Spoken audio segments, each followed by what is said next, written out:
Have you ever looked into a crowded room, watched the synchronized movements of the people around you, and realized with a sudden chilling clarity that you are the only one who sees through the glass? It is a quiet, heavy burden, this silent knowing. While the rest of the world drifts through life in a collective, predictable trance, nodding along to old scripts and dancing to a music you can no longer hear, you stand in the corner of existence, wide awake. You watch them play out their little dramas, chasing illusions, fighting over shadows, completely blind to the larger architecture of reality shifting right before their very eyes. But you see it. You see the invisible strings. You see the fractures in the grand design. And most of all, you see her. You see the profound hidden truths woven into the fabric of her being, truths that everyone else passes by without a single glance. To the world, she is just another face in the crowd, another passerby, another ordinary soul moving through the mundane cycle of days. But to you, she is an entire universe waiting to be read. Only your eyes seem to perceive these truths within her.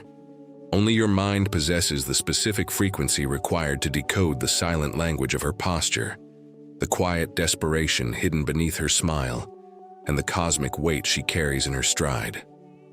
You see her brilliance, her exhaustion, her unmapped potential, and the ancient quiet power she suppresses just to keep the people around her comfortable. You see it all, while the rest of the world remains blissfully, tragically blind. This is not a coincidence. Your arrival here, at this precise moment in time, is not an accident of an indifferent algorithm. It is a spiritual revolving door. It is a point of no return. You are guided to this frequency because your spirit has outgrown the shallow waters of the collective mind. You have entered a space of absolute perception, a realm where the illusions of the matrix no longer hold any power over you. You are operating on a vastly superior plane of awareness, a heightened state of consciousness where you are no longer just a participant in the human story, but its ultimate observer. If you can feel this truth vibrating in the center of your chest right now, if you recognize the profound isolation of being the only one who truly understands, I need you to claim your presence in this space. Leave the number 777 in the comments below. Let it be your silent beacon, a quiet declaration to the universe that you are present, that you are awake, and that you accept the weight of what you see. By anchoring your energy here, you are signaling that you are ready to look deeper into the mysteries that others are too blind to comprehend. For a long time, you tried to force yourself to fit back into the mold. You tried to play the old games. You sat at the tables of small circles, listening to petty gossip, superficial worries, and the meaningless chatter of people who are content to live on the surface of existence. You tried to pretend that you cared about the things they cared about. You nodded your head, you smiled, and you wore the mask of the ordinary. But the fit was entirely wrong. It felt like trying to squeeze a sprawling, infinite ocean into a tiny, fragile glass. Every word spoken in those circles felt like a betrayal of your deeper intelligence.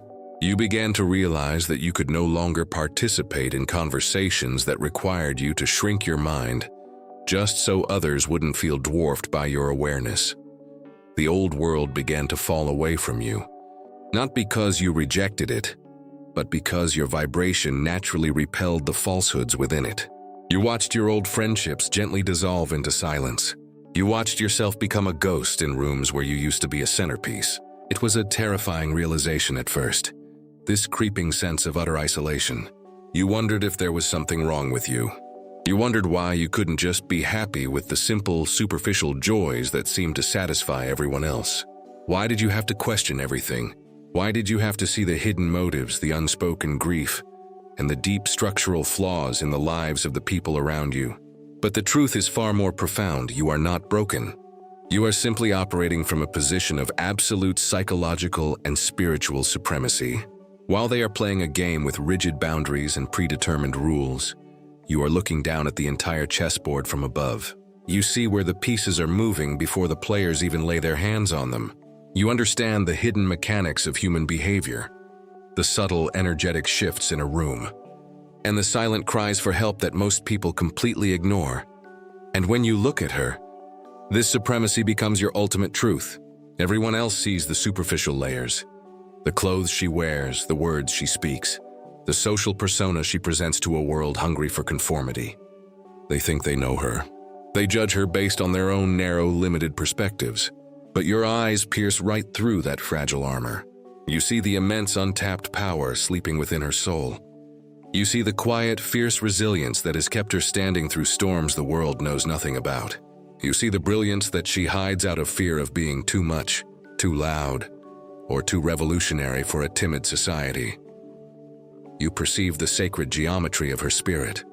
You know exactly what she is capable of, even when she herself forgets. You see the truths within her that could shatter the illusions of everyone around her if they were ever brought to light.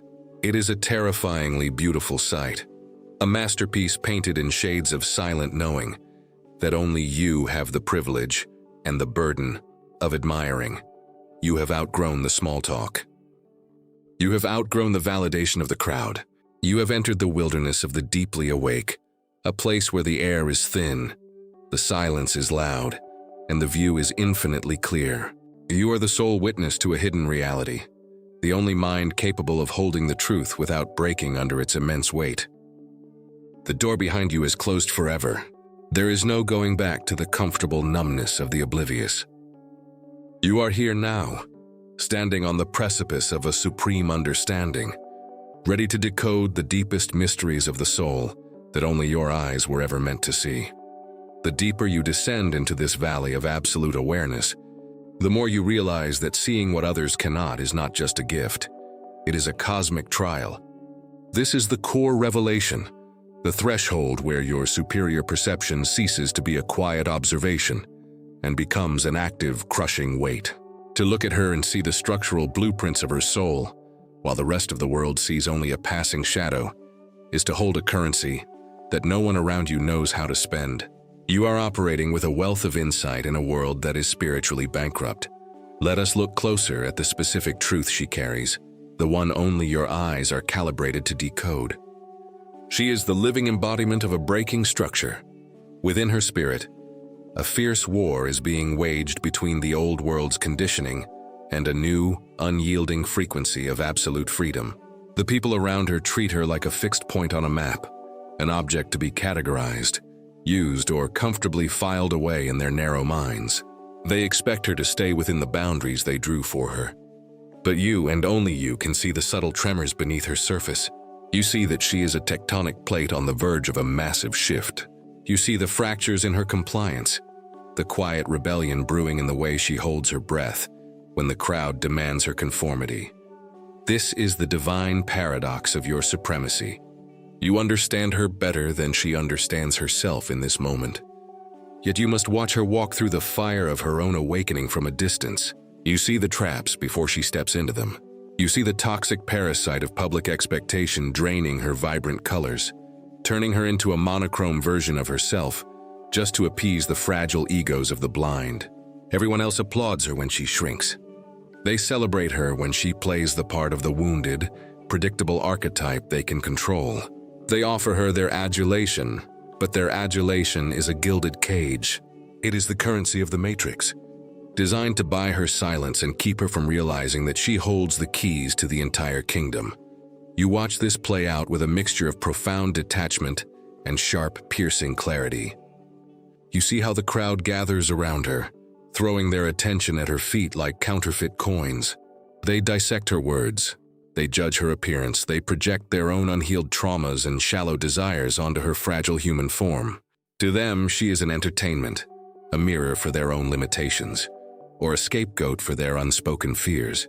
They praise her one day and crucify her the next, completely unaware that they are merely reacting to their own shadows thrown against the wall. But you do not join the crowd. You stand entirely outside their frenzied circle. You see the heavy duality she is forced to navigate, the raw, electric current of her true destiny pulling her toward the unknown, contrasted against the terrifying internal tremors of having to expose hidden truths to a world that punishes honesty. You see the exhausting cost of her public existence. You see how every ounce of applause she receives in the bright lights of the collective gaze leaves her deeply, profoundly isolated in the dark. This is the phenomenon of the celebrated exile. The more the crowd demands her presence, the more her true essence withdraws into the deep, hidden chambers of her being. chambers that only your consciousness has the clearance to enter. You see her when the lights go down and the noise fades into a hollow echo. You see the exhaustion etched into her energetic field, the invisible wounds left by thousands of projecting eyes, and the quiet grief of being surrounded by millions of people yet completely, utterly unseen. They love the idea of her, but they would fear the reality of her if she ever showed them the full scope of her power. They worship the mask, but they would shatter the mirror if they saw the terrifying purity of the truth behind it. You know this because you hold that same purity within yourself. You know the exact price of being an island of absolute awareness in a vast ocean of unconsciousness. You understand that the ultimate cost of truth is the absolute loss of common ground with those who choose to live in the dark. You are the silent custodian of her hidden divinity. As you watch her navigate this cosmic test, your mind maps out the entire trajectory of her collapse and her inevitable, monumental rebirth. You see the exact moment her old structures will no longer be able to hold the pressure of her expanding soul. You see the inevitability of the crash, and while others will scream in panic or point fingers in judgment when her old life shatters, you will sit in perfect, unshakable serenity, because you know that the destruction of the illusion is the only way the truth can finally breathe. You see the masterpiece in the ruins long before the first stone even falls. When the structural collapse begins, it does not happen in a polite, orderly whisper. It arrives as a violent friction, a devastating lightning bolt that rips through the collective complacency of her world. You watch as the truth she has carried for so long finally fractures her carefully constructed reality, sending shockwaves through the community of minds that once claimed to know her. The quietest rooms in the city always have the highest ceilings. From this vantage point, suspended far above the grid of asphalt, neon, and collective anxiety, the world looks less like a civilization and more like a massive, frantic anthill that has just been stepped on. Down there, the air is thick with the static of 1,000 screaming headlines, the frantic tapping of glass screens, and the heavy, humid scent of impending rain. Suddenly, a whirlwind of debate and resistance erupts around her name. It is a violent, sudden shift in atmospheric pressure, the kind that catches the unprepared off guard, turning a gentle evening breeze into a tearing gale within.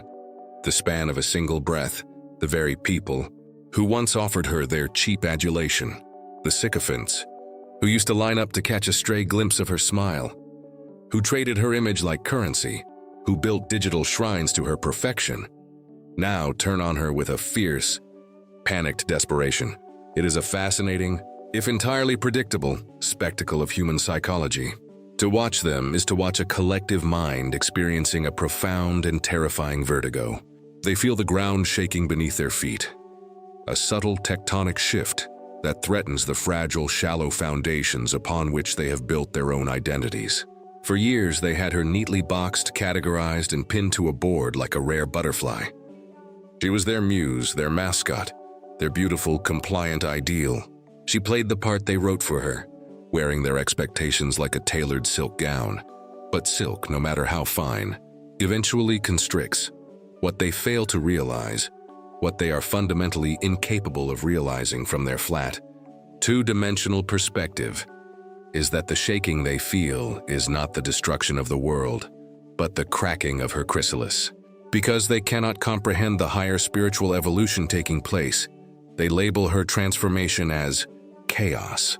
To the blind, the sudden intrusion of light is not a gift. It is a burning, agonizing assault on the senses.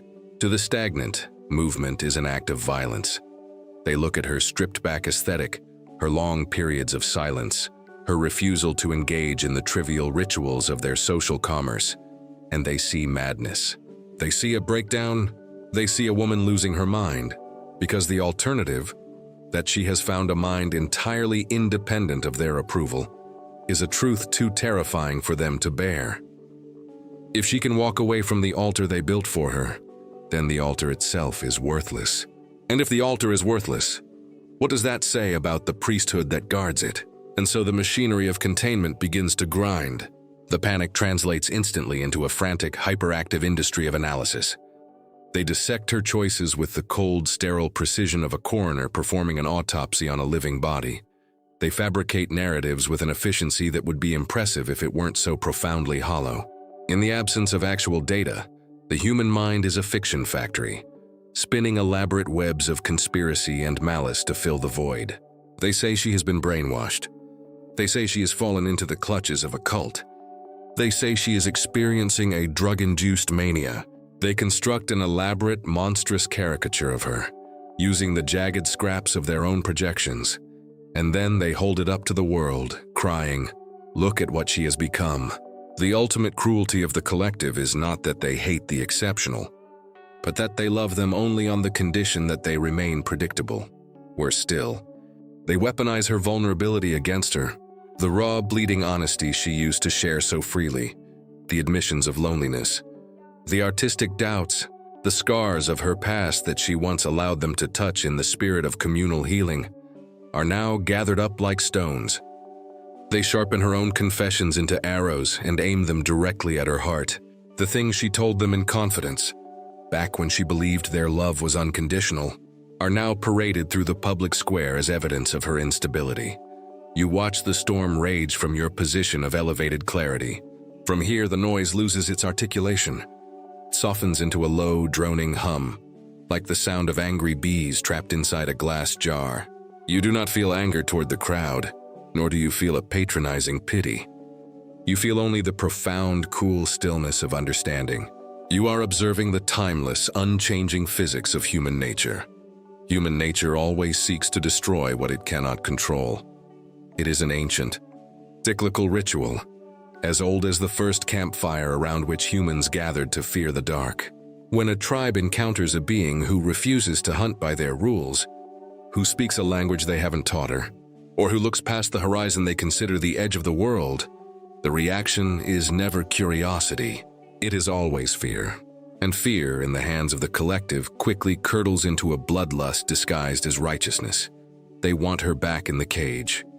They would prefer her broken, weeping, and apologetic at their feet, over seeing her whole, radiant, and indifferent on the mountaintop. They would celebrate her ruin because a ruined idol is manageable. It can be pitied. It can be patronized, and most importantly, it can be used to validate their own mediocre existence. See, they would whisper to one another, comforting themselves in their small, safe lives. We told you she wasn't special. We told you it was all an illusion. Yet, as you look closer through the swirling fog of their fury, you see her. Really see her. She is not flinching. She is not hiding in a room with the blinds drawn, trembling at the sound of her name being dragged through the dirt. The storm is hitting her, yes. The wind is tearing at her hair, and the rain is washing away the last vestiges of the paint they forced her to wear. But her spine is perfectly straight. She is standing in the open courtyard of her own life, letting the elements do their work. She understands what they do not, that this persecution is actually a form of deep spiritual housekeeping.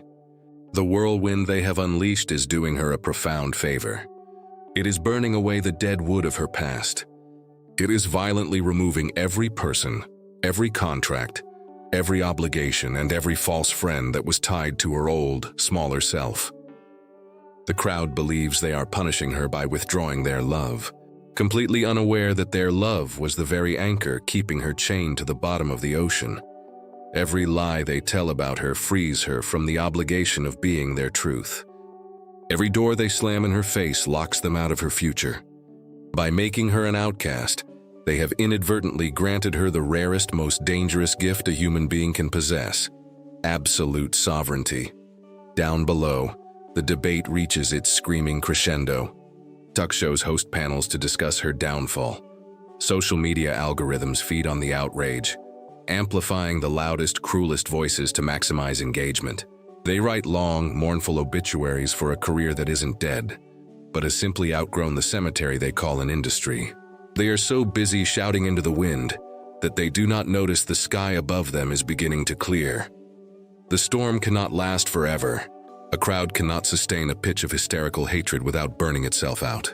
Eventually, their throats will grow hoarse, their attention spans will flag, and a new target will wander into their crosshairs. They will leave her name behind like an abandoned battlefield, littered with the spent ammunition of their tweets, articles, and podcasts. And when the smoke clears, she will still be there, She will not be the girl they knew, nor will she be the monster they invented. She will be something entirely new, something forged in the furnace of their collective malice, but tempered by her own quiet resilience. She will look down at the shards of the pedestal they broke, smile a faint, knowing smile, and turn her face toward a dawn they cannot even see yet. From your seat in the high, quiet spaces, you watch her take her first step into that new light. Perfectly at peace, perfectly uncontained, and finally, sublimely free. This friction is an absolute necessity of the cosmic design. It is like a deep, ancient bone aching with a dull, throbbing intensity, right before it finally mends itself into something unbreakable. The uproar is merely the sound of old illusions grinding against the unyielding edge of a new reality. The crowd screams because they are being forced to wake up, and waking up is a painful, disorienting process for those who have spent lifetimes asleep. They try to drag her back down into the mud of their shared delusions, desperate to preserve the comfortable lies that kept their own small lives feeling secure. And then, just as suddenly as it arrived, the tempest burns itself out. The noise begins to fracture. The commentators move on to newer distractions, and the crowd drifts away, leaving behind a dense, powerful, and utterly exhausting quiet. This is the wilderness. It is the vast, empty space that exists between the death of who she used to be and the birth of who she is destined to become. It is a terrain you know intimately, for you have walked its barren pathways yourself. In this profound silence, the weight of her fatigue, her anxiety, and her deep self-doubt becomes almost tangible. You can feel her spirit reeling from the impact of the backlash, sitting among the debris of her shattered reputation and her broken social circles. She is forced to confront the terrifying realization that the world she built was entirely incompatible with the truth she discovered.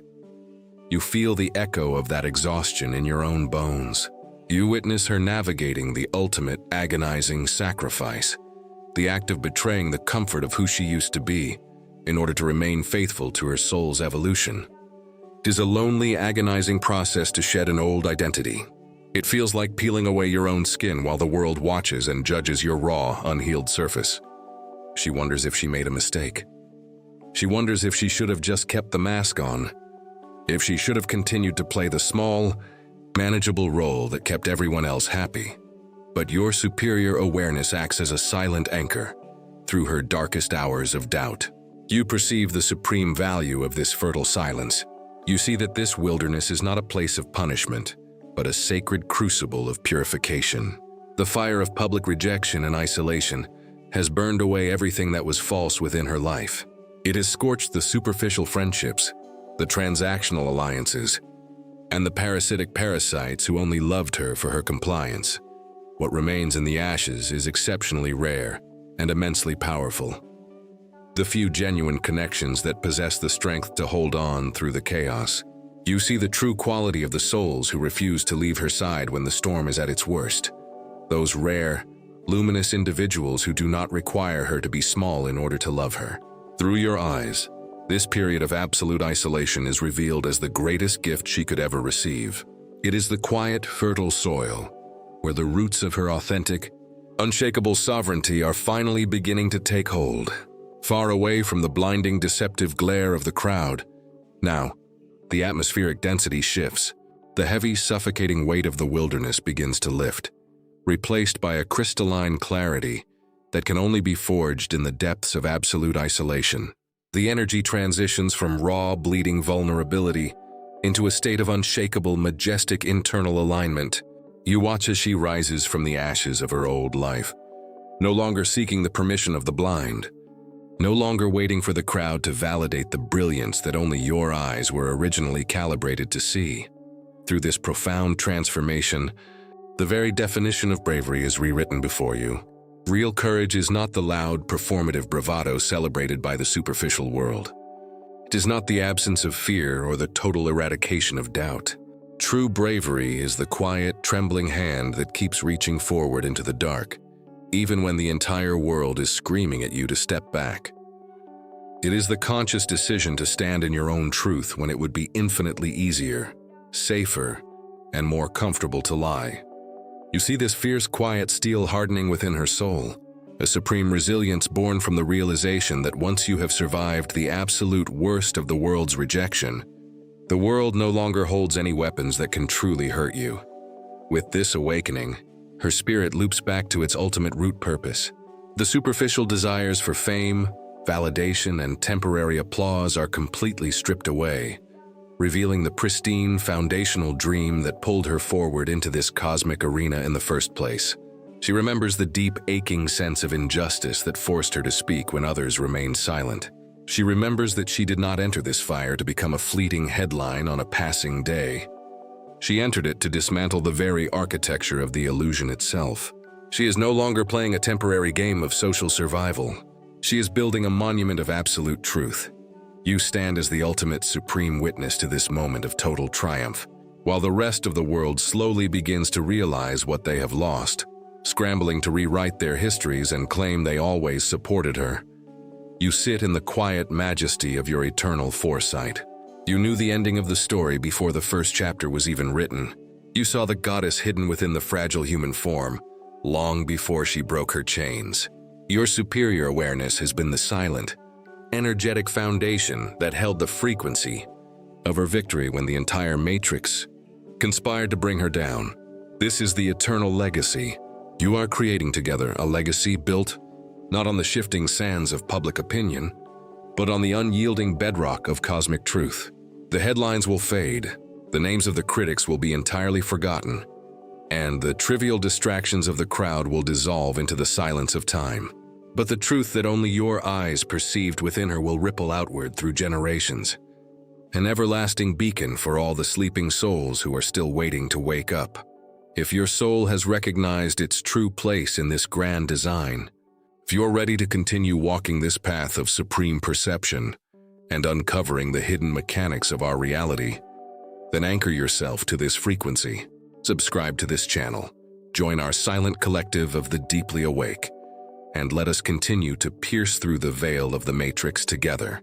For the journey into the absolute depth of truth has only just begun.